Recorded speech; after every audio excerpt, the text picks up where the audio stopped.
I'm going to show you how you can get Apple Music for 19 days free. Now, if you have recently bought your iPhone here, so it's a new iPhone, then you will be eligible for a 90-day free 3 months promo Apple Music for free. All you have to do to redeem it is that you have to go to your Apple Music app. So go to your app library, tap on Apple Music. Now go to Music. Now, once you tap on Music, you can see if I tap on Music right here, if it doesn't pop up automatically, you can go to your account here on the top right.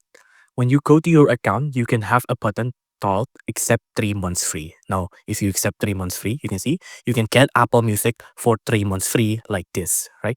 3 months free, then about that much until canceled, right?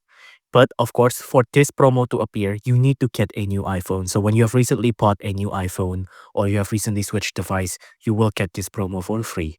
If you haven't recently bought your iPhone, then you won't get this promo. Or if you have bought your iPhone like a year ago, but you haven't claimed this promo yet, it might still be there, but sometimes it already expired as well. So again, from your account here, so account, and then on account, just tap on accept 3 months free, and then you can tap on that button to accept 3 months free.